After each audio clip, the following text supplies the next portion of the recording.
जय हिंद छात्रों। जैसा कि हमने पहले अध्याय में प्लेटो का सामान्य परिचय पढ़ा था, आज हम पर सुकरात का क्या प्रभाव पड़ा इसके बारे में जानते हैं।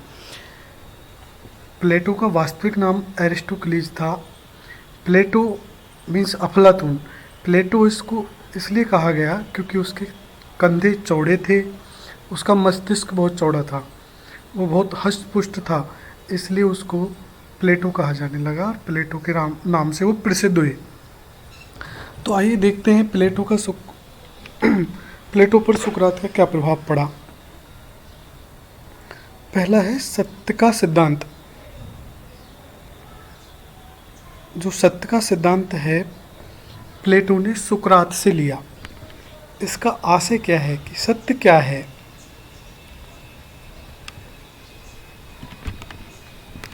प्लेटो का मानना है कि सुकरात का यह मानना था कि जो सत्य है वो सत्य वो नहीं है जो हमें दिखाई दे रहा है, जिसको हम छू सकते हैं। ये सत्य नहीं है। सत्य वो है जो मन में विद्यमान है। जो कहने का मतलब इंद्रियों के द्वारा प्रतीति सत्य नहीं है, वरन जो मन में जो विद्यमान है वह सत्य है। तो सत्य का अभिप्राय ये हुआ कि सत्य मन में विद्यमान विचार सत्य हैं, बाहर जो वस्तु है वो सत्य नहीं है, बल्कि वो सत्य की एक छाया हो सकती है। जैसे ये कथन प्लेटो का कथन कि यथार्थ प्रत्ययों की प्रतिछाया है, यानी जो यथार्थ यथार्थ जो हमें दिखाई देता है, जिस चीज़ को हम छू सकते हैं, जिस चीज़ का हमारी दृष्टि को हमारी आँखों के माध्यम से जो दृष्टिगोचर होता है, जो जिसको इंद्रियां छू सकती हैं, देख सकते हैं, वो सत्य नहीं है, बल्कि वो सत्य वो है प्रत्यय माने होता है आइडियाज, यानी हमारे मस्तिष्क में जो विचार हैं वो सत्य हैं, क्योंकि वो शाश्वत हैं, अपरिवर्तनशील हैं। जबकि जो वस्तु जिसको हम इंद्रिय प्रतीति से जो वस्तु को देख सकते हैं वो नश्वर है, वो एक दिन नष्ट हो जाएगी। इसलिए जो सत्य है वो मन में विद्यमान है, वो सत्य है। तो प्लेटो सुकरात की इस धारणा से पूर्णतः सहमत है कि वस्तु की वास्तविकता उनके मूर्त रूप में नहीं है, वरन उनके विचार में है। किसी वस्तु की वास्तविक सत्ता वह नहीं है जो कि हमें इंद्रियों के द्वारा प्रतीत होती है, वरन उसकी वह अमूर्त धारणा है जो कि हमारे मन में वर्तमान रहती है। यानी सत्य वो अमूर्त धारणा है जो हमारे मन में वर्तमान रहती है। मूर्त रूप तो किसी वस्तु की वास्तविक सत्ता की एक अपूर्ण अभिव्यक्ति मात्र है, उसकी पूर्णता तो उस वस्तु के विचार में ही रहती है। तो ये था सत्य का सिद्धांत, जो इस पूरे विचार का केंद्रीय बिंदु है। सत्य का सिद्धांत कि सत्य क्या है और जो दिखाई देता है वो क्या है। तो सत्य मन के विचार सत्य हैं। दूसरा है ज्ञान का सिद्धांत।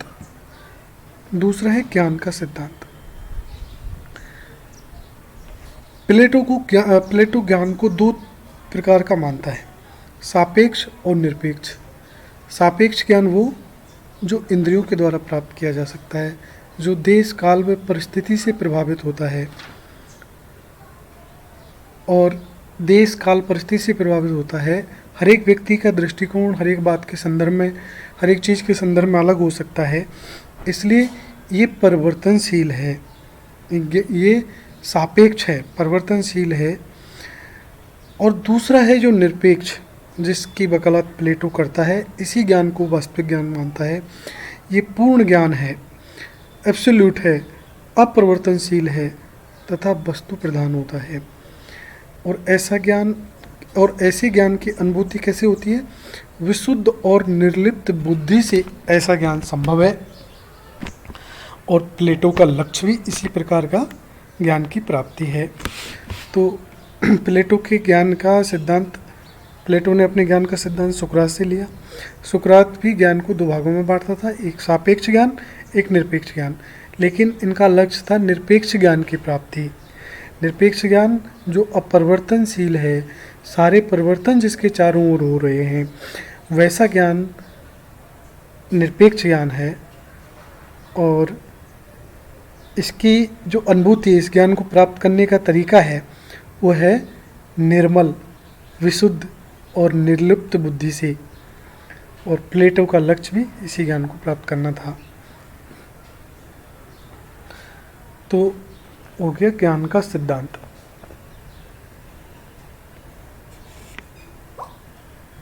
अगला है ज्ञान तथा सदाचार की एक रूपता। ज्ञान तथा सदाचार की एक रूपता।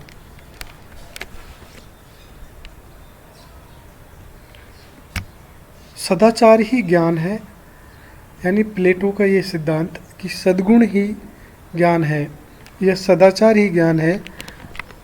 अरस्तु ने सुकरात का ये सिद्धांत कि सदाचार ही ज्ञान है, यह सद्गुण ही ज्ञान है, प्लेटो ने पूर्णतः स्वीकार किया।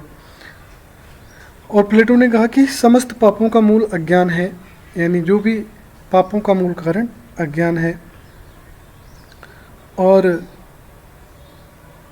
जो ज्ञान आचरण को प्रभावित नहीं करता वह सुकरात तथा प्लेटो की दृष्टि में निरर्थक है। तो यहाँ ज्ञान का अभिप्राय ये ना तो किसी प्रकार का कोई भौतिक ज्ञान, ना किसी कला में पारंगत होना ज्ञान है, बल्कि वो ज्ञान है, नैतिक ज्ञान है, जो सदाचार का ज्ञान है, ये वो ज्ञान है।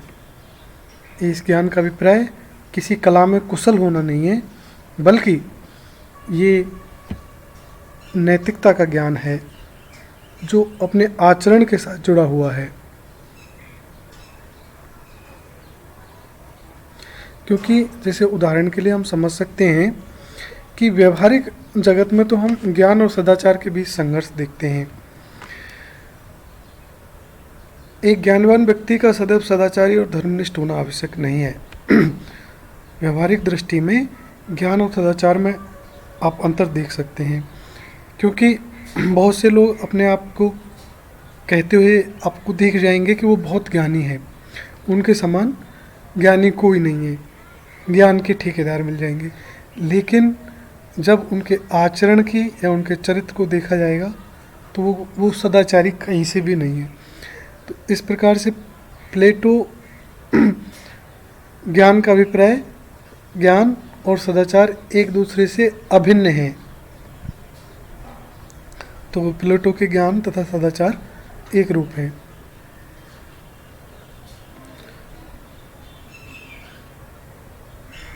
परंतु ये भेद के ज्ञान, देखो हम व्यवहारिक जगत में क्या मानते हैं कि ज्ञान और सदाचार के बीच संघर्ष है, यानी ज्ञानी अलग हो सकता है और सदाचारी अलग है। लेकिन ज्ञानवान व्यक्ति सदैव सदाचारी और धर्मनिष्ठ होना आवश्यक नहीं। सांसारिक लोगों के लिए एक ज्ञानवान और सदाचारी धर्मनिष्ठ व्यक्ति होना आवश्यक नहीं है, परंतु ये भेद केवल उन लोगों के लिए है जो ज्ञान शब्द का सीमित अर्थ लगाते हैं। ज्ञान मस्तिष्क में संचित जानकारी का मात्र नाम नहीं है। जो ज्ञान आचरण को प्रभावित नहीं करता वह सुकरात तथा प्लेटो की दृष्टि में निरर्थक है, वह वास्तव में ज्ञान नहीं है। तो प्लेटो के लिए ज्ञान और सदाचार दोनों भिन्न नहीं हैं। ज्ञानी वही है जो सदाचारी है, क्योंकि ज्ञान सदाचार से अलग हो ही नहीं सकता।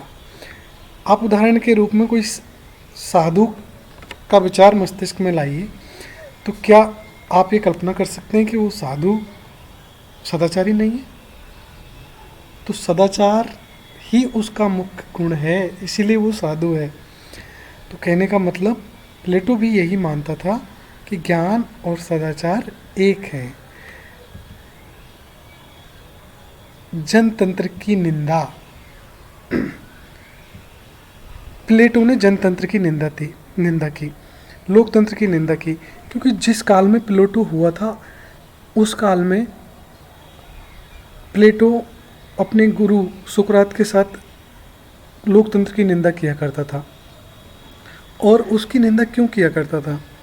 क्योंकि उस दौर में दो तरह के लोग बाग थे। जब प्लेटो का जीवन का कॉन्टेक्स्ट हमने पढ़ा था उस समय भी इस बात को ध्यान में दिया था कि उस समय दो प्रकार के मत प्रचलित थे। एक ओलिगार्की यानी अभिजात्य वर्ग के लोग, और दूसरे थे लोकतंत्रीय लोग।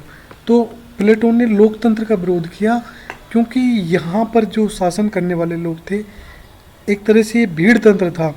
शासन करने वाले लोग बिना तर्क के, बिना बुद्धि के शासन करते थे, और जो चरित्रहीन लोग थे वो शासन के पदों पर थे। इसलिए प्लेटो ने और सुकरात ने जनतंत्र की घोर निंदा की।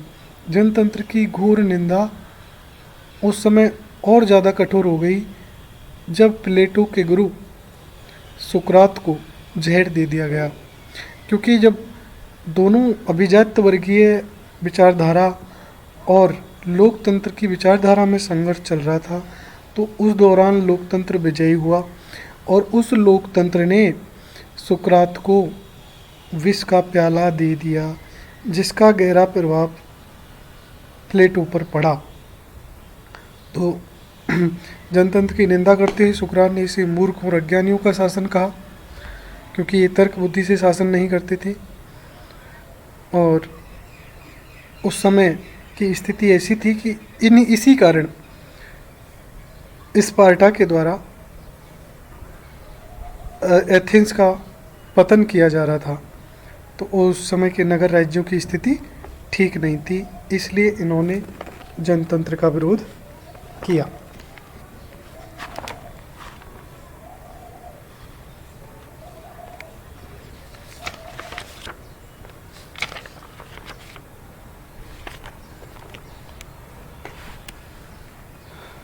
आगे प्लेटो ने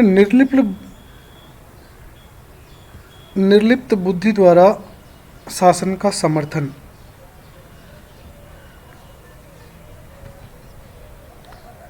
इसका अभिप्राय है कि सुकरात का विश्वास था कि शासन कला है, और शासन कला के विशेषज्ञों को ही शासन का अधिकार दिया जाना चाहिए।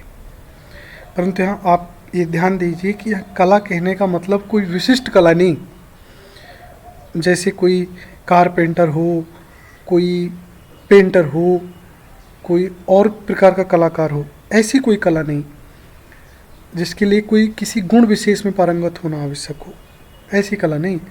यह एक सामान्य कला है जिसके लिए जीवन का निरपेक्ष ज्ञान अपेक्षित है। जैसा कि निरपेक्ष ज्ञान के बारे में आप पूर्व के उसमें पढ़ चुके हो।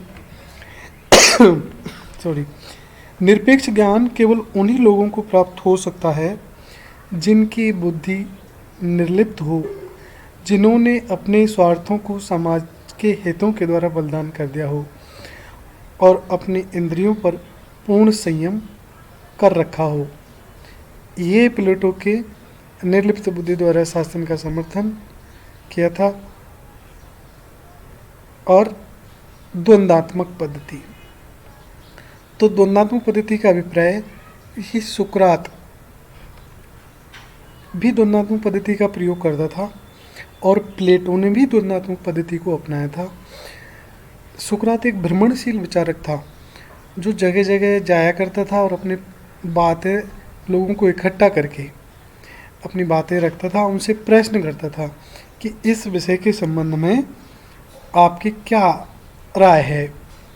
तो लोग जब उसको प्रश्न का जवाब दिया करते थे, तो वो उनके मतों का खंडन करके अपने मत की प्रतिष्ठा करता था। तो ये ही वाद विवाद पद्धति सुकरात से प्लेटो ने भी अपनाई, और प्लेटो के रिपब्लिक का मुख्य पात्र भी सुकरात है, जो वाद विवाद के माध्यम से ही तर्कों को आगे बढ़ाता है और अपने तर्कों की प्रतिष्ठा करता है। इसलिए सुकरात से प्लेटो ने वाद विवाद की ये पद्धति भी ली। तो इसमें क्या है कि वाद विवाद के माध्यम से पहले अपने विरोधी के विचारों का खंडन किया जाता है और अपनी मान्यताओं को प्रतिष्ठित किया जाता है। इसको विस्तार से हम देखेंगे जब न्याय का सिद्धांत पढ़ेंगे, तो प्लेटो ने किस प्रकार से न्याय के सिद्धांत की प्रतिष्ठा की है। उसमें मुख्य पात्र सुकरात है, और सुकरात अन्य लोगों से प्रश्न करता है कि ये क्या है, न्याय क्या है। फिर आगे बात बढ़ती है। तो ये था कि सुकरात, प्लेटो पर सुकरात का क्या प्रभाव पड़ा। एक बार पुनः देखते हैं मोटे रूप में कि सत्य का सिद्धांत, ज्ञान का सिद्धांत, ज्ञान तथा सदाचार की एक रूपता, जनतंत्र की निंदा और निर्लिप्त बुद्धि द्वारा शासन का समर्थन और द्वंद्वात्मक पद्धति, ये सारे के सारे प्रभाव प्लेटो पर सुकरात से पड़े।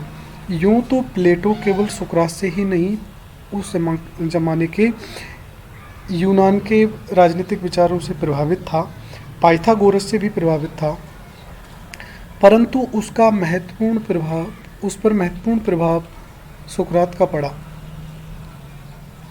और सुकरात उसमें जीवंत हो गया। तो उससे सत्य का सिद्धांत, ज्ञान का सिद्धांत, ज्ञान तथा सदाचार की एक रूपता, जनतंत्र की निंदा, निर्लिप्त बुद्धि द्वारा शासन का समर्थन, द्वंद्वात्मक पद्धति, ये सभी प्लेटो पर सुकरात के प्रभाव से ही आए हैं। ओके, धन्यवाद।